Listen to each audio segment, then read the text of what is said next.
for a politician to be here, I think I feel like inhabitant of a chaotic, messy planet Earth suddenly landing on a hyper-intelligent, super-logical Vulcan planet.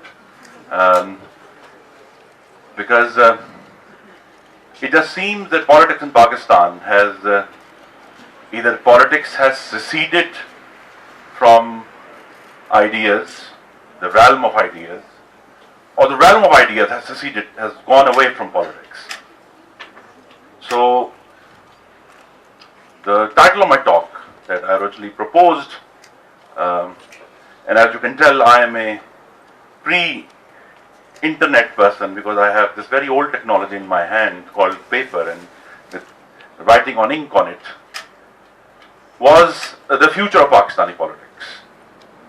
And then there is a slight pause after this phrase, and there is a short question of why bother? Why should you bother about politics? So, a lot of the secession that I talked about is that most educated people in the country, पढ़े लिखे लोग हैं जो किताबें पढ़ते हैं, they have this impression of politics and politicians being inept, corrupt, incompetent. इनको क्या पता है कहां से आ गए हैं? But there's a reverse view also. जो politicians हैं, they view ये जो पढ़े लिखे लोग हैं, जो elites हैं, we view them as irrelevant, impractical. And the counter argument is that people who think, people who write, people who read books are just not important to politics. So my purpose of coming here today is to build a bridge, to connect the two realms. Because I do feel that politics without ideas is a rather unseemly and invidious scramble to the top of the greasy pole of power. And as the old cliche goes, even if you win the rat race, you're still a rat. So we have to connect these two realms. And what I, as a practitioner, I am an elected member of the National Assembly. My gripe or my complaint with the realm of ideas is that they are not helping me understand anything. Like the two most pressing problems that we face in this country, the two pathologies, as you can call them, these are diseases, terrorism and corruption. I don't have a clue. And no one is pointing me out why these things are happening in my country. Yes, we complain everyone is corrupt. Oh, aave ka aave pikad gaya yahan to. But if we believe in reason, there must be rational reasons Pakistanis are corrupt, or our system is corrupt, or our government officials are corrupt. And same with terrorism. More Pakistanis, civilians, now the figure has crept up to I think 24,000 plus, have died in terrorist related incidents over the last 7 years than in all the wars Pakistan has fought. क्या हो रहा है भाई? ये कहां से आ गए लोग? So this, my coming here on this stage is first, if you call it, a cry for help and understanding. Tell us. If we don't know, you tell us. From where is this corruption and terrorism coming from? Because it is definitely systematic. It is not random. It is everywhere. It has tentacles everywhere. So we would like to learn from you. Why not? That's my first agenda. But as my title goes, and which is the principal aim of my coming here, what is the future of Pakistani politics? And in one sentence, there is no future of Pakistani politics without democracy. And you have to learn to differentiate between the two, politics and democracy, because politics keeps on happening even when there is no democracy. But if we are to have, this country is to have a positive politics, it has to have democracy. And democracy is something, and again this is my second gripe with the educated people of this country, is that they are simply not committed to democracy. कहते हैं यार फिर ये अनपढ़ सियासतदान आ जाएंगे, कहां से खराबियां कर देंगे. But if you, this means again there is something systematically wrong here.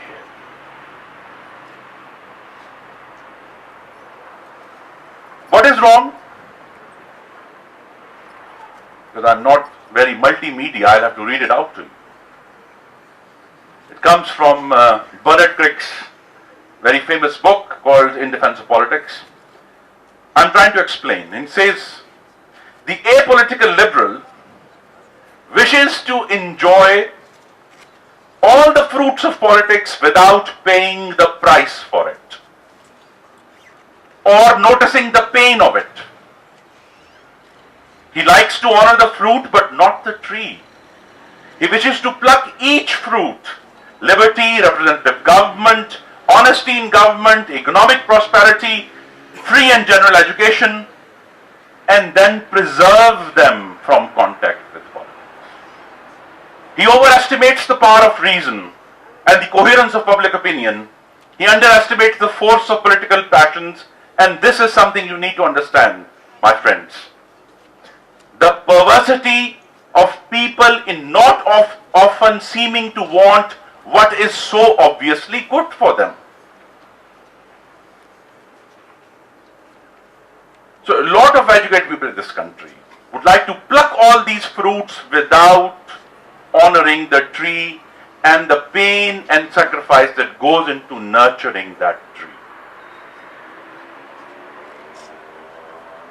Please start to think about that tree.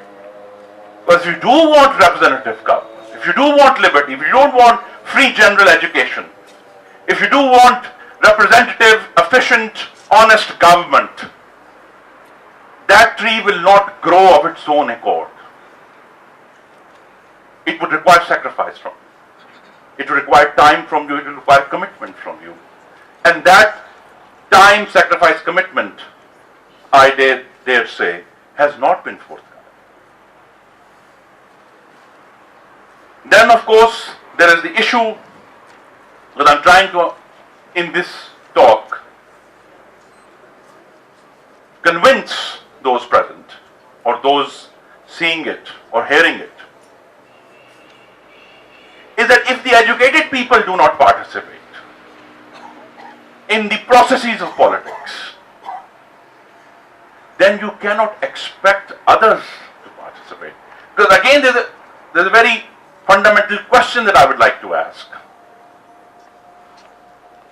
If high-minded principles and reasons are not enough to convince high-minded people to participate, how do you expect the low-minded to do the right thing? They won't. They haven't. So this expectation that yes, we are high-minded, that's all very well, but high-minded principles are not enough for us. It's all very dirty, it's all very polluted, and we won't put our step into it. And then, of course, this issue of the latter half of my title. Why should you bother about politics? Well, there are 184,753,300 reasons for it. That is the latest estimate of Pakistan's population. You have to bother about it. So a question that each one of us has to ask is, do I owe anything to my fellow citizens? If the answer is no, that's fine. That's okay.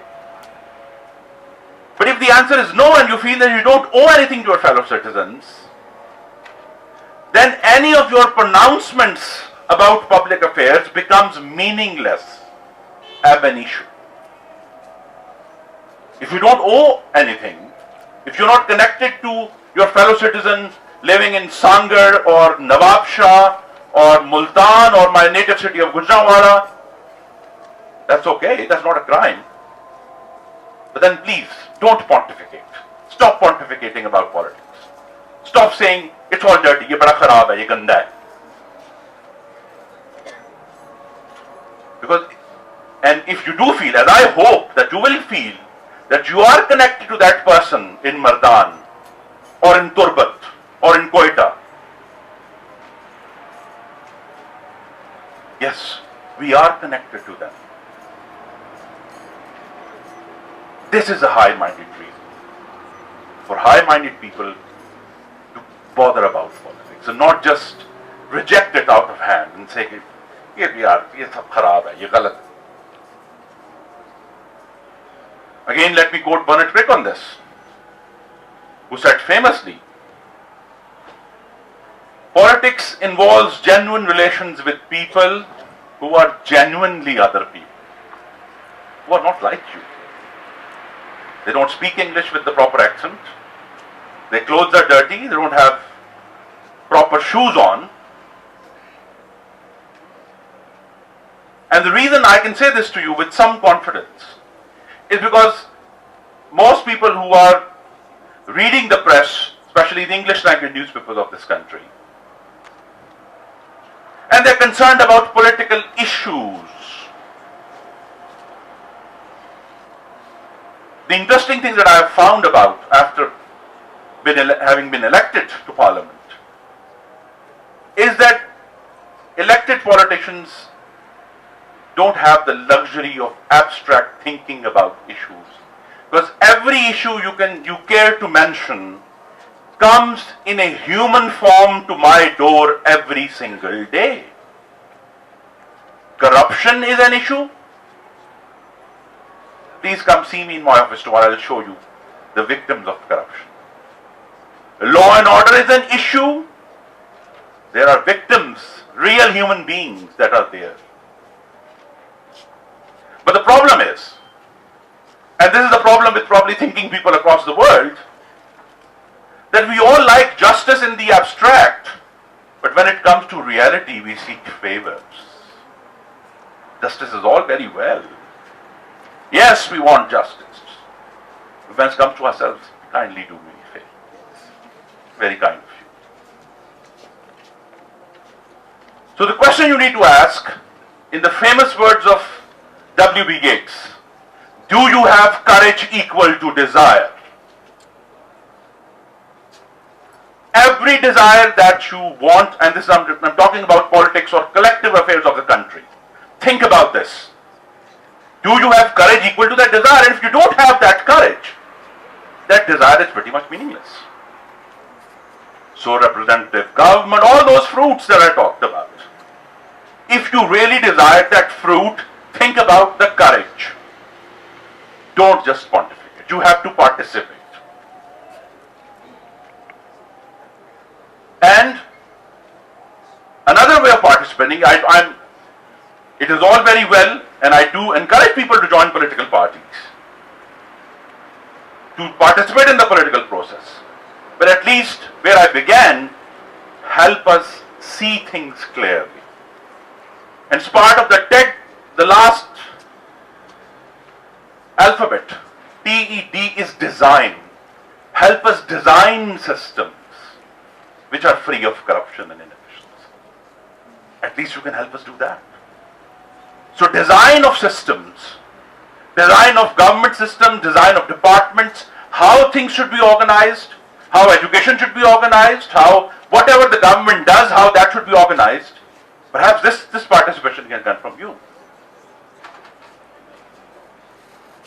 Because ever since I've been elected, I've been trying to analyze one thing. That a lot of people who shouted slogans for me on the roads of Gujranwala, in my constituency, I have not seen them since. They've never come to my door seeking any kind of favor. But those people I felt had more hope about the country than a lot of very well-off people I've seen. Those people shouting slogans. Okay, they might be activists, they might be inspired momentarily by certain things that I might have said or my party leader might have said. But the fact of shouting slogans means that they have hope for this country. And it is these people, the unwashed masses, that are in effect the current hope for that country. I'm asking you to join that hope. Gandhi said famously, be the change you desire. You should be the change you desire. So just desiring change is not enough. You should become that change. If not for yourself, for the next generation of Pakistan. Because if we do decide that yes, we do owe something to our fellow citizens, then a lot of us sitting in this audience or watching it are in a much better position to help. And there's an antique notion that I wish to revive through this talk called noblesse oblige. That people who have more privilege have more responsibility towards their fellow citizens. And I have only 1 minute left. There's a word of warning. Comes from George Orwell, who said, the suppressed are not always innocent. And the second, anyone who wishes to reform must understand that reform is like taking the bone out of a dog's mouth. What it means is that in any system, a certain group of people is benefiting from all that inefficiency and corruption. And if you wish to reform them, if you take the bone out of their jaws, they will bite you immediately. But for those people on whose behalf you have taken that bone out, they'll be sleeping in their houses. Reform is not easy. And in a difficult environment like Pakistan, it is quite a mad pursuit. So I shall end you by inviting you to join me in this very mad pursuit. Thank you very much.